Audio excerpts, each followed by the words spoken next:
Oh, ho, ho, hum, oh, I wish I was a woke liberal. That is what I really want to be. 'Cause if I was a woke liberal, everyone would be in love with me. Oh, are we live? Okay. Welcome to Jim's Table Topics. It's our August show. Oops, hot mic. This is our August 2022 show. And yeah, topic, the subject of tonight's show is wolves in sheep's clothing. You know, we elect our representatives at the state level, local level, state level, federal level, and who are they really representing? What's really going on here? Well, I got a video today, so you won't hear much from me because I got like 31-minute video that we're going to go. Her name is Marjorie Taylor Greene, and she's going to go over.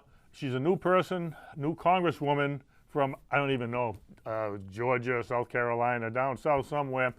And she's been demonized, brutalized, and hated. And the problem is she's trying to represent the people, and she's trying to undo all this woke stuff that's going on. But she's relegated to demonization. So that's what the show is going to focus on. Who's representing us? Who are they really representing? Why are they doing these things? I mean, if I said it once, I said it 100 times. Our legislators, from the federal government all the way right down to city hall, town hall, they create these laws that sound good. They have great intentions, and all of a sudden, but then when they implement them, they have all these unintended consequences, like higher taxes and loopholes that you can drive a truck through, and some people get major benefits and breaks from it, and some people have to pay extra. It's just not a pretty picture. It's basically legislative malpractice. But again, in the blue states and the narrative of what's going on, it never gets no one gets held accountable. Kind of like the law they just passed. Okay, so it's the Inflation Reduction Act, which is basically President Biden's Build Back Better. They just renamed it and changed a few words, but it's the same thing. So what does hiring 87,000 armed IRS agents have to do with inflation reduction? I guess we'll find out, huh? It doesn't even pass the smell test, folks. Doesn't even pass the smell test, but that's what they're doing down there. And they change the name, so, oh, that's nice. I think we should have that. And then, boom, oh. And even, Nancy Pelosi said that back, and she said, well, we won't know what's in the bill until we pass it. And the new press secretary, I forget her name, I don't know. But whatever her name is, she said that, yeah, we won't know what's in the bill until we pass it. It's like, really? Doesn't anybody read this stuff? Marjorie Taylor Greene did, and she got in trouble for it because she said, why are we doing this? What's this? What's that? What's this? Well, get her out of here. Yeah, put her in a yeah. So you'll hear it from her lips. And again, it's the Timcast. I don't know if you ever heard of it, but the show is actually 2 hours long, but we're going to just look at a 31-minute section. But it's loaded with what? Are you kidding me? No, we're not kidding you. That's what really happens down there. And we're paying for it thrice over. Okay, so that's why we need to find out who these wolves are, why they're doing this stuff, and what the heck is going on. So that's basically my introduction. I don't want to, get too much. Like I said, you won't be hearing too much from me. So I'm going to get into, I got a minute here. I did want to talk about like local things that are happening now. Again, talk about legislative malpractice. We've got, they passed a law to give licenses to illegal immigrants, okay? And most of the people were out there trying to have the petition signed, and most of the people say, what? They passed a law to do what? They don't even know. Because no one's paying attention. We're too busy living our lives. And they go, what? How many times can I sign this? It's like, really? Yeah. Okay, so we needed 40,000 signatures. We probably will end up with 50,000. And we already have 41,000 certified by the local city and town clerks, okay?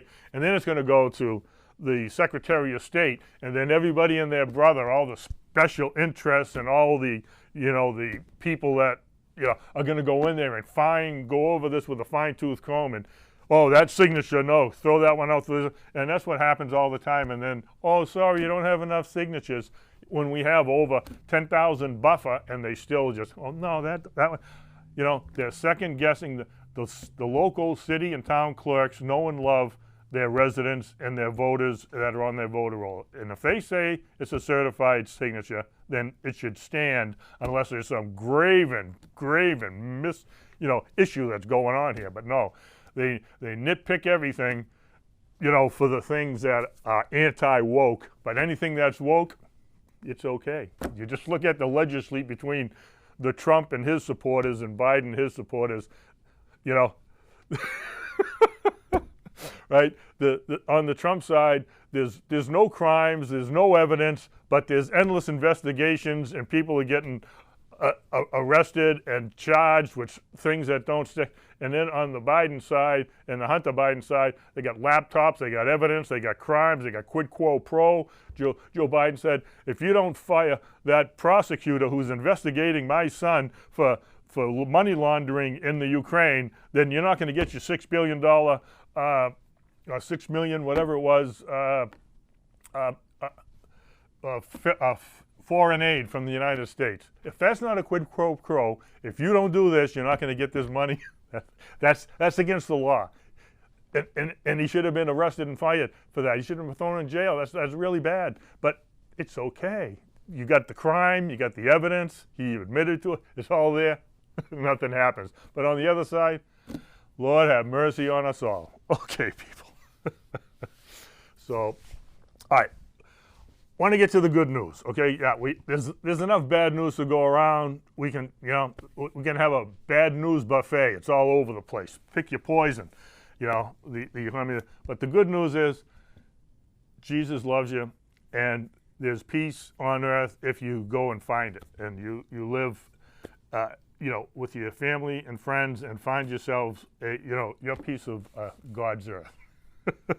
And live your life. Unfortunately, people keep trying to pull it in. So I just want to talk about, can we really separate, the two things we're not supposed to talk about are religion and politics, but can we really separate it? So I did want to say that in the first year, George Washington said that it is the duty of all nations to acknowledge the providence of Almighty God and to obey His will, to be grateful for His benefits. And in his farewell address, George Washington, I don't know if he served 1-2 terms, he gave, in his farewell address, he gave several warnings. Four, the big ones were moral, religious, partisan politics, and foreign affairs. And those are the things that we're failing in big time right here. But that's what he warned us about it. So if you go, I'm not going to say that, I only got 30 minutes. So you're going to have to go research, look up George Washington's farewell address and look up the warnings, and you'll see that, oh, whoops, red light, red flag, red flag. Okay, so again, there are so many absurd laws being passed that the silent majority has awoken again. The silent majority is now going, what? What? And all we're hearing is from the loud minority, oh, you're going to hurt our feelings. Oh, don't do this, don't do that. And it was evident while we were trying to get signatures to put that on the ballot to vote whether we should issue licenses with illegal aliens that no one even knows the law passed, but people were being harassed, and it's against the law to harass and interfere with people collecting petitions and signatures for petitions and ballot initiatives. But yet they did it. The Mass GOP filed a lawsuit against some people. They, oh, it's okay, it's okay. If the Trump people, the conservatives, were harassing someone getting a petition for something else, they'd be, oh, for a woke initiative, we'd all be in jail, and they'd throw the keys away, and we'd be there. And we wouldn't be that loud visitors. No double standards, right? No. Okay, I'm sorry. So the good news is, there is a thread to all these things that between government and God, government and God. Even the so George Washington's farewell address, and then we got the end times in Matthew, I think. Okay, let me just kind of read the a little end times right from the Bible here, so we can get that going. And Jesus said, "Watch out that no one deceives you, for many will come in my name, claiming I am the Messiah, and will deceive many. You will hear of wars and rumors of wars, but see to it that you are not alarmed. Such things must happen, but the end is still to come. Nations will rise against nation and kingdom against kingdom. There will be famines and earthquakes in various places. All these are the beginnings of the birth pains." So it's all predicted, the birth pains. When they talk about the birth pains, they're talking about earthquakes, volcanoes, all the climate activity. That's why global warming and climate change is such a big deal, because it's going to happen because it's predicted in the Bible. So it's no big surprise. But it's not that anything that man has to do with, it's just going to happen. That's all there is to it. That's in God's plan, God's design, His time. So knowing these things are going to happen, we got to know that in the Declaration of Independence, it states that that there are laws of nature and of nature's God. And then it goes further on to say, we are all endowed by our Creator with certain inalienable rights. Okay, so the rights are not owned by the government. They're owned by God, and they are inalienable. The government, no one can take them away from you unless you give them away, okay? So, no. As long as we're not impeding on someone else's rights, there's no, the government has no right to force you to do things and not do things and that aren't harming or infringing on anyone else's rights. It happens the other way more often just during the pandemic, but we don't get into that, even though the CDC has admitted that they were wrong, they handled it all wrong. And the Great Barrington Report, which I talked about 2 years ago, that was correct, and that should have been followed. And a lot of people got fired, lost their jobs, and everything else because they did it wrong. Wrong. All right, so again, I guess I really ran out of time here, but I'm gonna keep going on the natural law. So when we talk about natural law, and as a Christian and within the Good News, I like to talk about we love the sinner and hate the sin. So and knowing what is this sin stuff? It's like breaking the law. So breaking a law. And so what law are we talking about? We're talking about the laws of nature and nature's God. So let's just give an example, okay?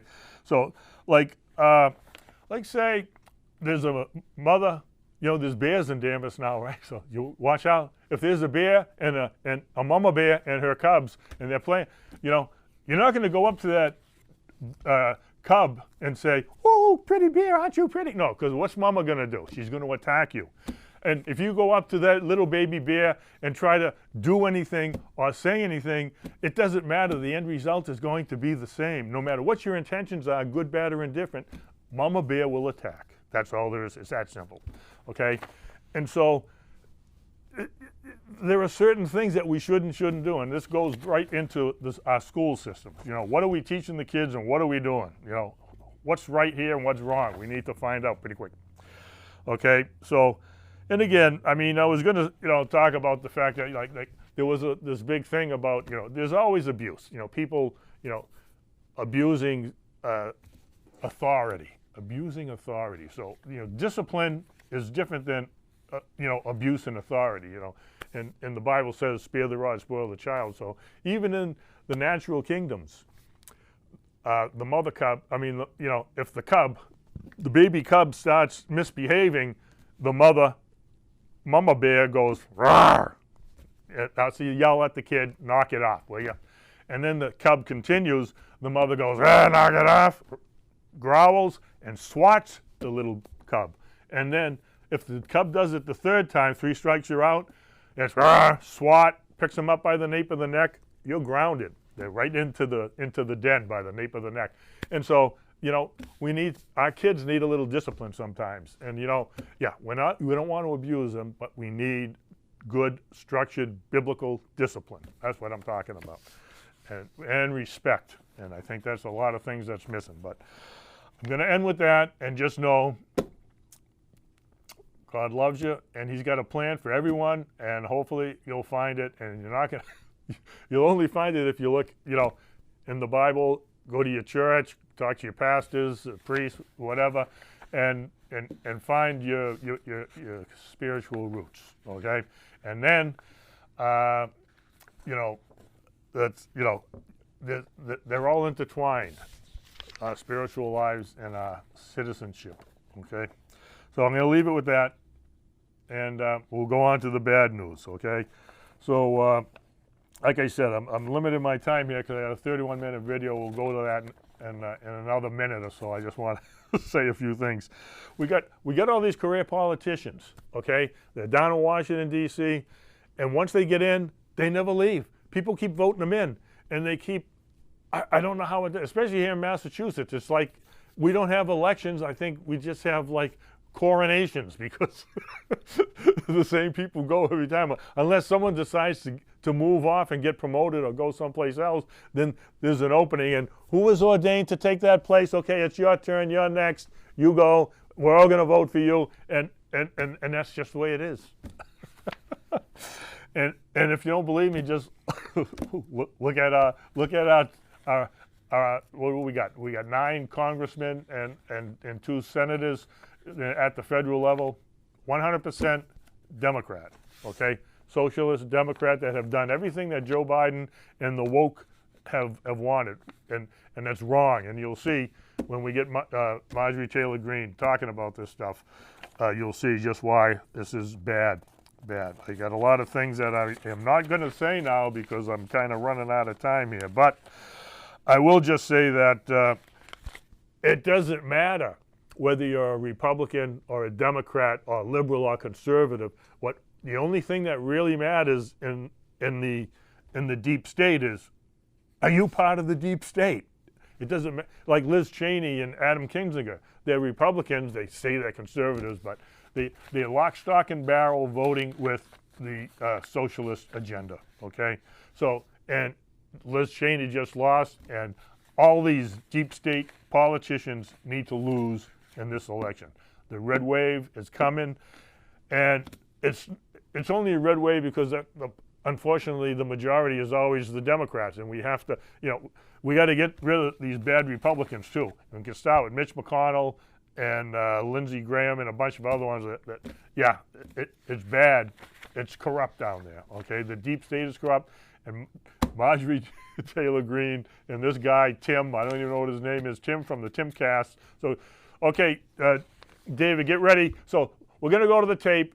It's a 30-minute and 31 minutes, and Marjorie Taylor Greene, she's going to explain it to you that I could never explain it, but I'm not crazy because it's true. Okay, David, let's go to the tape.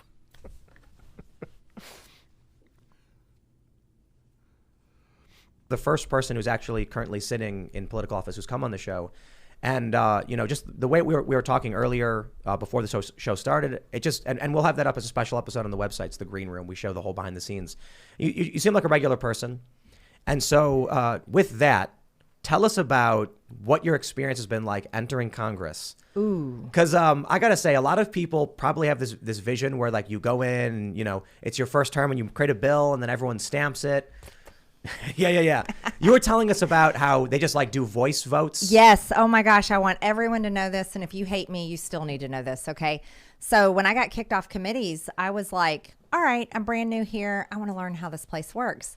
And here's what else you need to understand. If you're the minority party, no one in the minority party has control on committees. The majority party has control on committees. So if Democrats are in control, they're controlling the committees and they control what bills are actually voted on. Republicans have no choice. We can't put a bill to the floor unless we have 218 signatures to pull it out, and we don't have 218. So being in the minority, committees are pointless for us. So I got kicked off committees and I was like, okay, big deal. So I go sit on the House floor, just sitting there watching what's happening, because again, I've never been elected. I've never held office. I didn't even go to the local GOP meetings because I thought they were silly and stupid. Until now, you mean? Until now. Yeah, and then I go. But here's what happens. So they were debating a bill back and forth, and they're debating it back and forth. And there was someone sitting in Nancy Pelosi's seat, the speaker's chair. Was not Nancy Pelosi. I don't know who it was because they had a mask on, and everybody wears masks. And I was like, okay, I don't know who that is. It was actually a man. So they're debating back and forth. And then the guy up there holding the gavel in the speaker's chair calls for the vote by voice. So the Democrats, there was about 5 of them on their side, and there was about 5 Republicans on our side.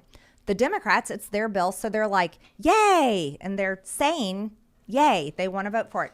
The Republicans on our side, they're used to getting defeated at this point because we're into February, and they are saying, they go, nay, without enthusiasm. And then all of a sudden, the guy up there, Speaker Mask Face, he gavels it in. The bill has passed. And I was like, I'm sitting there holding my voting card in my hand, and I'm like, I didn't vote. And I was so confused. So I call one of the Republican floor staffers, and I'm like, what just happened? And he goes, ma'am, that's how we pass bills. The bill just passed. And I was like, I said, what are you talking about? There's 435 members of Congress. There's like 10 people that said yay and nay. I didn't even vote. I didn't say anything. There's a machine. So here's what we have. On every other row, there's a little machine. It looks like a credit card machine. And I have an ID card. It looks like a driver's license. As a member of Congress, you put it in there, and there's 3 buttons you can push. You can push green for yes, red for no, and then there's a yellow one that's for present. I don't know why you need present, but whatever. So I didn't get to vote. No one else voted. It was not recorded. So here's what I found out. Most of the bills in Congress are passed with a voice vote, meaning millions and millions and billions of American taxpayer dollars are passed that way. Remember when they had like that little the wagon they carried the 5,000 pages in on? Do you remember that? What was that? What was that bill? No one read. The omnibus? Yeah. The omnibus. No I one was could have so read mad it. about that. Ian went off. He was saying Offensive. they should go to prison. Yes. Yeah, that should be, I mean, what? Come on. Oh. We elect someone to read the bills and to decide if they're good or not. That's their job. Oh my goodness.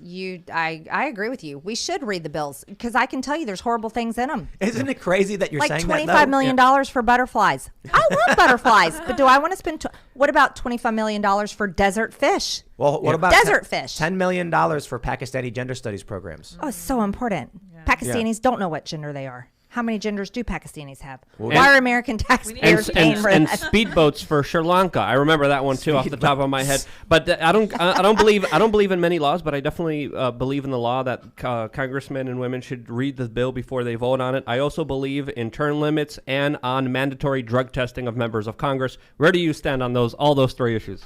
Okay, wait, I got to tell you one more thing. No, though. hold on. Libertarian, Luke?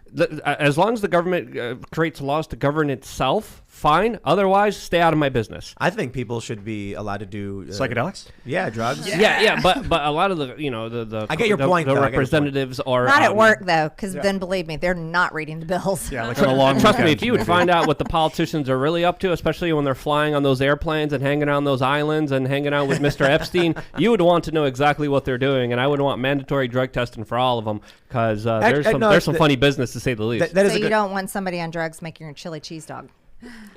Whatever, I don't care about that. Let them have more drugs if they're making my chili cheese. Like they're probably gonna make it better. That is a good point, though. If the government law is on the government actors themselves, They have to be Yeah. they have to be enforced by themselves too. So if there's regulations and restrictions on small business, they have to abide by those same laws in their private lives. So I think that would be absolutely fair and would lead to people, of course, not passing more bull crap. So 3 issues: mandatory drug testing, term limits, and making sure that people read every word of the bill that they pass. Where do you think about those 3 really quickly? All right, I definitely don't think anyone should be on drugs or drinking when they're at work. I as an employer, I would be very upset if my employees were drinking or on drugs it's at work. dangerous. But just And government so- employees. Well, of course, you want to Just know government why? guys, yeah. So I'm employed by my district, and so my goodness, what a horrible person I would be if I was at work on drugs or drinking.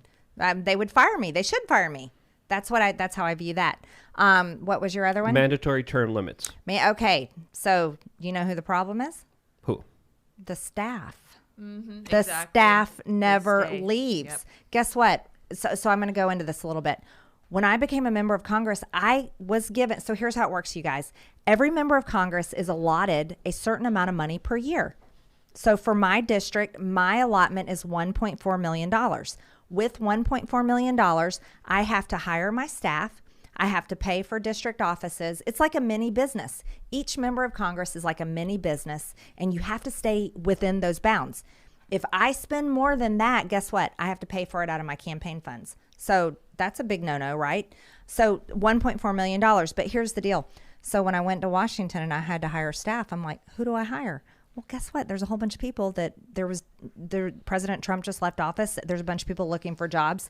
The staff in Washington never leaves. That's the deep state. I would hire the homeless people in Washington, D.C. if I was a congressman. Be like, come off the streets. Don't even take a shower. Just come on in personally myself. There's a guy named That's my perspective. Rick for Dictator. He rides around and yeah. But anyways. Vermin Supreme.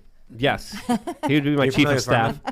So He's a satirical candidate who wears a boot on his head. Oh, I haven't seen him. I went Yeah. to a crazy festival with him one year. He's wild, but really interesting and a great guy. So we talk about the administrative state being like the head of the FBI. J. Edgar Hoover, 40 years at the head of the FBI, administrative state all the way, deep state, whatever. And so you're saying that the actual staff, congressional staff, is also part of that administrative state. Like they're just. Oh my gosh, yeah, and they'll go from working in a Democrat office to working in a Republican office. It's a job. So let me clarify. It's a job. Term limits for everyone, including the bureaucracy. Well, so here's some other things. So let's say I think I signed the term limits pledge, by the way. But I don't want to term limit myself unless everyone else is term limited, because guess what that is? Oh, yeah. That would be like leaving and then leaving all the bad people in there. So that doesn't make sense. But so here's something, 10,000 hour rule. Has anyone ever heard of that 10,000 hours? It's like get good Yeah. at something. If you do something 10,000 hours, Yeah, you become you're an a expert. master Oh at my it. gosh, you're an expert. So if I played that guitar behind you for 10,000 hours, should be pretty good at it. Yeah. I would hope so. But anyways, so if you're there for only 6 years, or for, I think, senators 12 years, by the time you become an expert, you leave. And so I don't really know that all the problems can be solved. I know this, I want the good people to stay in and fight and fix the problems.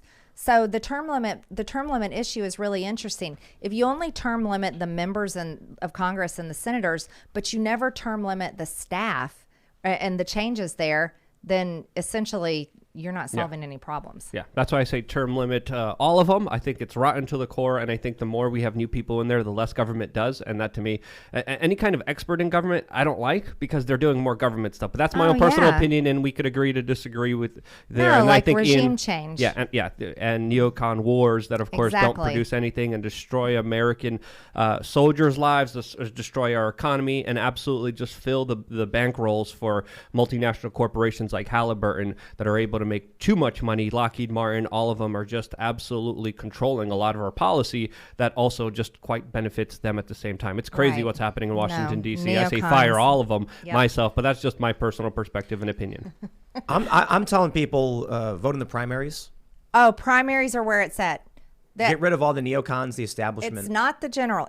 Generals are important. The primaries are it. The primary is the place where, if it's a Republican district, they really can pick a conservative versus a moderate. There's that opportunity in the primary. If it's a Democrat district, they can pick a progressive versus a more moderate Democrat. Primaries are the most important place to vote. Then you got to get them across the line in the general. Yeah. Primaries are everything. But I want to talk about roll calling votes. So back to that story, you guys. When I found out that they could pass bills by voice, I also learned floor procedure. So it's like games, right? There's rules on each of us, what we can do. So the next time the bill came up and they were debating the bill back and forth, and I was really paying attention this time, and I had my lovely little book in my lap that I had the rules. The speaker up there, Speaker Maskface is what I call him because I didn't know who it was. He asked for the vote, the voice vote. And this time, so the Democrats are like, yay. And the Republicans over here, nay, because they're used to losing.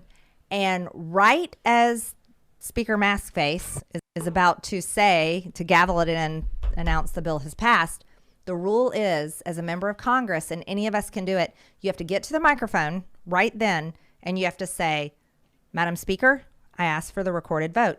And I did call him Madam Speaker because gender doesn't count according to our rules. Sorry, anyone. But I did say that. I said, Madam Speaker, I asked for the recorded vote. So here's what happened. It was like just a complete change. When I asked for that, that means at that moment, They have to call all 435 members of Congress, no matter where they are, to come down and vote on that bill. And everyone is on record. That means you can look up how your member, your representative voted. You can look up your member, your representative. You can look up your member. People can look me up and go, did she vote for that or did she vote no for that? What did they do? What did AOC vote? What did Dan Crenshaw vote? What did Eric Swalwell? What did Fang Fang tell Eric Swalwell to vote? You know, they can do all this stuff. So here's the deal. Recorded votes are so important. So I committed myself to that. And I kept on asking for recorded votes. And I kept on asking for recorded votes. And I pissed everybody off. I'm talking about royally. Good. Here's what happened. So every time they got called out of their committee meeting. They got called out of their lunch with lobbyists. They got called out of their fundraising calls that they were sitting there begging for money. They had to wake Jerry Nadler up from his nap. I mean, it was unbelievable. Everybody had to come in and vote. What else did it do? It messed up the schedule. Nancy was very upset because they had a whole schedule. Bills were flying through, and all of a sudden they weren't flying through anymore. Cori Bush's bill, I defeated her bill. It was really important. Her bill actually passed by voice until I asked for the recorded votes. Whoa. Which bill was it? It would have allowed felons in prison to vote. Oh, wow. That's what her bill did. Yeah. So it won by the voice, but then when you double checked it, they were like, "Oh, we made a mistake." She No, didn't. when I asked for the recorded votes, even Democrats voted against her. Wow. We had 318, I believe it was 318 no votes on Cori Bush's bill to allow felons in prison to vote. Wow. So when people say Marjorie Taylor Greene has not been effective in Congress, I'm going to tell you something right now. I've got stories for days. I will argue I've been one of the most effective members of Congress because I have put and led the effort to put the entire United States Congress on record so that Democrats can look up their representative and say, how did my Democrat that I voted for vote? Republicans, how did my Republican representative vote? I think this is extremely important for everyone across the country to know the job performance of their representative. The establishment can't be happy with you. Oh, no. I got in trouble with Republicans, too. As a matter of fact, I got chewed out. I mean, chewed out. You want to know why? Marjorie, people don't want to be on record. No. Meaning they don't want their constituents to know how they voted. I want that person on record saying that. Yeah. That's dirty. Can you say who it was? I'm not forcing you to, but Virginia Fox. dangerous. That's It was Virginia insane. Fox? We should Mm-hmm. all that should be on record. I mean, it's gotta be I've on gotten record. to the point where I tell it all. You want to know why? Because I think it's important. Because the way they have treated me, no one defended me. No one defended me. You saw me get kicked off committees. Then there were 11 Republicans that voted with Democrats to kick me off committees because of things they didn't like that I said on Facebook years before I ever ran for Congress or became a member of Congress. It didn't matter what I was when I walked in and swore in or who I was. Didn't matter my great life record, my career, the fact that I've never been arrested, I've never done drugs, that I've raised 3 amazing children. None of that mattered to them. It was, we don't like a few things on Facebook, what maybe she liked or this she possibly said or anything. They kicked me off for that. And then no one defended me. Yep. No one defended me and no one helped me. That really, really pissed me off because Ilhan Omar, of course, has said things that have been condemned across the board and they defend her. And when I refer to what she says as crop dusting anti-Semitism, meaning like the plane gets real close to the ground. She wasn't overtly saying it, but it she lands kept, sometimes. It does. She kept saying things that were getting a lot of people to say like, hey, like when you say it one time, we're kind of like, maybe there's a mistake, maybe you don't understand. But when you do it over and over again, now, regardless of whether or not anyone's really offended, what bothers me is the Democrats would condemn you, but defend her. There's no principle. It's just political. It's political war. Yeah, it's political war. Whatever they can do to hurt you and defend their side. When you were saying that the majority gets the committees, basically, is that like because if there's a majority of Democrats, minority Republicans, they go to every committee and put that ratio on every committee? So there are ratios, and that's a great question. So it's a majority-controlled body. That's how Congress works. And so whoever the majority party is, and right now it's the Democrats, they get to control each committee, meaning that the the chairman of each committee will be a Democrat.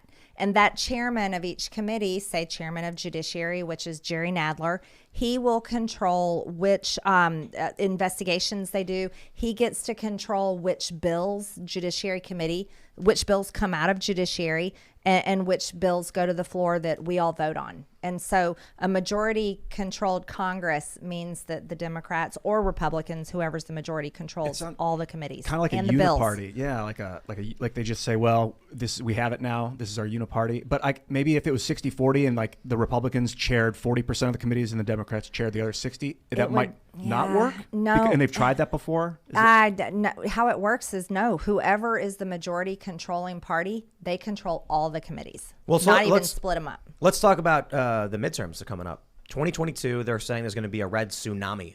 We've got, what now, 25 Democrats, I think have announced they're going to be retiring? Yep. What do you think's going to happen? I don't know, honestly. I don't know if here I'm going to tell you. Here's why I don't know if there's going to be a red tsunami. I definitely think that the Republicans will win the majority. All the indicators are there. Joe Biden's polling, his numbers are awful.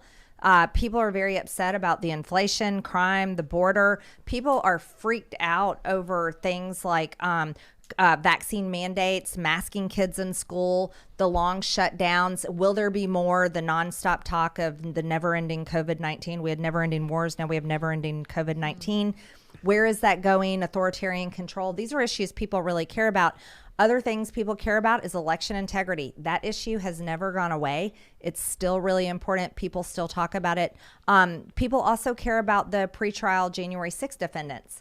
I will never defend the riot at the Capitol. I won't defend what those people did, but I will talk. I have been in that jail, pushed my way in there, produced a report for everyone to read because I thought, oh my gosh, this is such a perverse action to our justice system. It's terrible. But here's the deal. For the 2022 midterms, I'll tell you what, I did some polling through town halls. I've done it twice. And on my town hall, we called Republican voters. They are general voters, primary voters. So that's who was on my call. And I asked them, how do you feel about, are you going to be voting in the 2022 elections? Press 1 if you feel your vote is safe and you feel good about Georgia's new election laws. Press 2 if no, you don't feel good about the law, you don't think your vote is safe. Press 3 if you will not vote, and press 4 if you're unsure. Here's what really shook my confidence in what is going to happen in the 2022 midterms, because it's been talked about. Elections have been talked about so much. On both times, 4% the first time said they will not vote.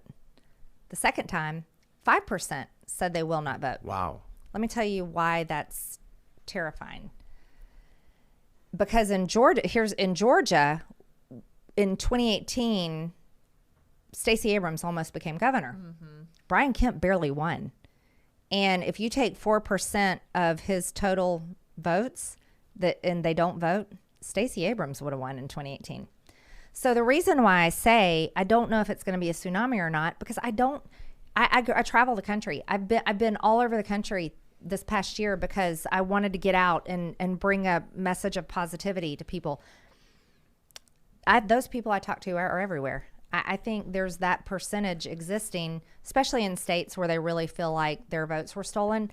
That percentage is everywhere, and I don't know how that's going to translate. Will those people change their mind by the time they get to the elections? Well, a lot of Republicans, I'll be honest with you, are seen as kind of wishy-washy individuals who kind of sit on their hands as the Democrats kind of lead the way, and they kind of just sit there not opposing anything of it. There definitely does seem to be a fracture within the Republican Party. On one side, you have kind of the Ron Paul, freedom-oriented individuals, and on the other side, you, of course, have the Mitt Romneys who believe in, big money, big power. Where do you see yourself on that kind of spectrum from, 100 being Ron Paul, 0 being Mitt Romney? And is there a way to kind of heal this divide and give people confidence in the Republican Party since, of course, so many people feel let down by them? That is a great question. I'm nowhere near Mitt Romney. As far away probably as possible. And Ron Paul is 100. So That's what would you give? standards. Ron That's Paul- my standards. He's a pretty cool guy. I think. Rudkowski scale. So here's what I think. I think there really is a civil war in the GOP. I think there's one also in the Democrat Party. I think it exists. There is an equal fight in both of them. Here's where it is in the GOP. Okay, so the Liz Cheney brand, the Adam Kinzinger brand, I'm going to throw Dan Crenshaw in with them because that's who I think he is. We're going to put Mitt Romney in there. We're going to put Mitch McConnell in there, and I could go through the list. But that brand of the GOP is a very small percent of the voters.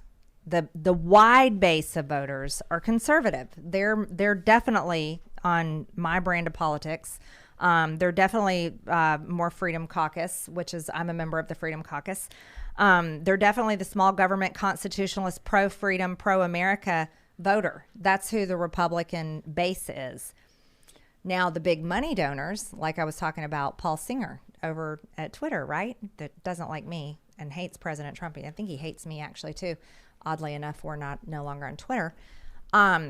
Those are the type of big donors there are for the GOP. So it's a little bit messy, right? Now you have in the Democrat Party. So Bernie Sanders? I'm going to argue that Bernie Sanders. Okay, we're on YouTube. Don't freak out over election stuff. I think Bernie Sanders probably beat Hillary Clinton, right? I mean, that's what's been talked about. You've got a lot of people love the progressives. They love the climate. I think it's like a climate religion. I know there's climate change. I don't argue there's not climate change. There always has been climate change throughout the history of the earth. I just don't think humans are causing it. But here's the thing. So the DNC, the Democrat Party, they have their brand too. They fight back and forth too. Their base is growing more and more to the progressive side. That's where their high volume of growth is. But just really quick, 0 to 100 on the liberty scale. What's your number? I don't know. 0 to 100. Tell them 100. I'm In not- freedom, I'm not- liberty, personal Look, it's a responsibility. nebulous question. I don't know. I want to know. I don't know. I don't know what 99 means or 98 or 97. Your I'm not interpretation, sure. obviously, it's a loose one. I think I'm prettier than Ron Paul, but I think he's It's not a pretty scale. It's a freedom scale. Freedom, liberty, personal I'm responsibility. Definitely very pro freedom, very pro liberty. You know what, the climate change stuff comes up so much, but I feel like as we produce carbon, we can recollect the carbon and turn it into stuff like graphene and reuse it as a material. It's a valuable resource. And I want the conversation to go that direction as opposed to, oh, we're afraid, we want to stop producing carbon. Like, you're always going to be pumping carbon out there and reusing it. That's I think there's so many people that come and talk about carbon with sincerity, right? But then here's the elites, and I'm going to go back to the corporate communist. Let's talk about carbon tax credits, and let's talk about how all that is really buying forgiveness, right? So the whole carbon discussion is going to boil down into government regulation, and it's going to boil down into taxes because that's where the government solution is. It's not really so like carbon tax credits, for instance. If I'm a big company and I produce a lot of carbon, I can buy a bunch of carbon tax credits and get forgiven for my carbon output. Not that I actually reduce my carbon or learn how to capture it or change it, but I'm actually buying forgiveness. So you see the solutions for people that really are into the climate change stuff or into the carbon things, the actual government solutions are really the opposite of what I think those people genuinely believe. Do you think that the government would end up building like large scale carbon recapture technologies, or is that they just leave it to the private No, sector? I think they want to tax you. Okay. I think they want to tax businesses, and they want to make you pay for your carbon output and not really. real Ian, you don't want to changes. find out who the carbon is that they're trying to reduce. You don't want to find that out. I think it's just selling us out to China. All of it. I do too. The heavier regulations make it easier for Chinese industry to sell to us, the free trade, look, I don't want people in this country to be working on slave, poverty wages. But this idea of raising the minimum wage, at the same time raising the corporate tax, and at the same time allowing free trade for these companies, all you're doing is saying, we're going to increase the barriers for your company in America and decrease the barriers for your company operating out of China, which is just extracting more and more from this country. If we go down that path, there's going to be nothing for the working class. No, there's going to be nothing because the working class loses. President Xi doesn't care about reducing his carbon output. He's actually increased it. You want to know why? Because he can't produce enough power with solar and wind. Unfortunately, that technology isn't there yet. It just isn't. So what did President Xi do this year? He increased his coal production to increase electricity. Why? Because America is sending them more business, because Joe Biden is all about globalism and he's pro-China. This is a serious problem. And we have that nice young woman, Greta Thunberg, who complains about Europe and the United States and completely ignores, for the most part, India and China. So that, to me, you're not solving the problem when you're blaming the one country that has paper straw. Well, not the one country, but I was at the airport in Texas, and the lady walks up to me with an iced tea and a paper straw, and she looks at me and she goes, "I'm sorry." I'm not even kidding. Like, true story. She actually God says, bless her heart for saying I'm straw. sorry. Nobody likes a paper straw. It dissolves, and you're like trying to. But most spit it out. importantly, it's also a lot of the people who are creating the problems, a lot of billionaires that are creating the solution, which means more money kind of given to them, which is such a strange idea. It just absolutely doesn't make sense. But I also Well, they pay all the lobbyists. Of course, and obviously they get favors and they get favorable policy. I had kind of one more question that I kind of had on my list that I wanted to ask you. Since we see the corporate media kind of label you as crazy, what would you say is your craziest belief that you personally believe in? My craziest belief? Yes. Let's see. So I like to do oddball questions and ask things I don't that know are not what usually others asked. would think my Yeah. craziest belief. Gosh, that's tough. I would probably say that I really just don't believe it's people's fault that the climate changes. I mean, the climate's been changing since the beginning of time. If you look at the ice ages, none of the people back in the ice ages paid a bunch of taxes to melt the ice. So it's absolutely ridiculous to say that government solutions, paying more taxes to try to figure out how to reduce carbon, what on paper really, not in reality, is going to do anything about climate change. The climate just changes. I mean, we live on a ball. It is literally a ball that spins. And this spinning ball, Earth, rotates around a flaming ball, which is the sun. And at the same time, this is moving throughout our galaxy, which is moving throughout the universe. I'm going to argue, with gravitational pull and all of that, of course our climate's going to change. Yeah, there's evidence we're still in the ice age. 12,800 years ago, at the end of the Younger Dryas, a comet hit Earth and melted the glaciers in the north, wiped out all the megafauna in North America, flattened what we have now, the plains, caused the Sahara, all that ocean sand got smushed up, annihilated Atlantis, reset humanity. But we're still in that ice age. It's just preemptively melted a bunch of it, and now we're easing our way out of the ice age, which is why things have been getting warmer. But nobody paid taxes to make that happen. That we know of. We don't know what kind of technology they had, if they had wireless electricity. I'm open to it, though. Wait, maybe they had microchips and they had digital IDs. Tattoos, yeah. Something like that. So we're going to go to Super Chats, but we are going to have a special members-only, not-so-family-friendly, totally uncensored conversation. That'll be up at around 11 p.m. over at timcast.com. So make sure you go to timcast.com, sign up, become a member, because you won't want to miss that. But for now, we're going to read your Super Chat, so smash the like button, subscribe to this channel, share the show with your friends. And we had one Super Chat just recently. Normally I go to the beginning, but I got to read this one because it exemplifies a point I was making before. We have Rockslide says, Marjorie, I've never actually heard from you, just what people have said about you. Listening to you now, you sound very competent and grounded like a real person, not a fake politician. Respect. Oh, thank you very much. I really appreciate it. Thank you. So we were talking to Steve Bannon about something similar. Yeah. Because after we had him on the show the second time, we had messages from people saying, I had only heard about him from mainstream media and I didn't actually know, who he was or what he sounded like. And they were like, upon hearing him actually speak, you're like, oh, he's kind of like a normal guy and his views aren't that crazy at all. No, Steve is great. I love Steve Bannon. But you're right. Perceptions are wrong, and I think they go both ways. So it's good to talk about it. That's why I think I want to highlight this because what they say about you is very different from what you say. Exactly. Yeah. Fake news or something like that. Fake news. Fake news. All right, we got a Super Chat. I can't read your name because YouTube blocks this, but it says MTG, and then it's the emoji with the heart eyes as USA, USA, USA, and a thumbs up. Love it. Woo! USA. Yeah. All right, let's try and grab some Super Chats. Just some of these are... Okay, welcome back. Again, there was a lot of information in there. There's a lot of things that it's all about perception, just like they said. The mainstream media, the fake news, and they all sing the same song. It's all the same, and they create your perception.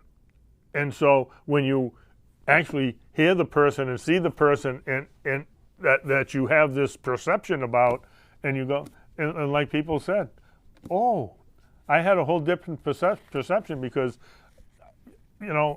that's what I heard about you. It's all negative. that's how the mainstream, boilerplate or template or whatever you want, the narrative works. It is so jaded. It's not even funny anymore. It's just not even funny anymore. And they brought up a good point. Each party has its own internal civil war, and we're all going to have to wake up to the fact. And the narrative is to we the people. They want us down here fighting over these stupid little issues when we need to get together and say, stop the stupidity.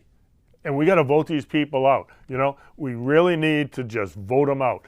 If they've been in there too long, I don't care if they're Republicans, I don't care if they're Democrats, just vote for the new guy. And then if he doesn't, that's why they have elections every 2 years. Throw the bum out and just keep rotating them until we get people in there that are going to do the job correctly, to represent we the people, support the Constitution, and stop all these legislative malpractice, these stupid laws, and stop spending money that we can't afford to spend. Okay, and so that's the message. We really need to get together and not be split apart like they're trying to, and force us to argue and bellyache to each other. We have to get along.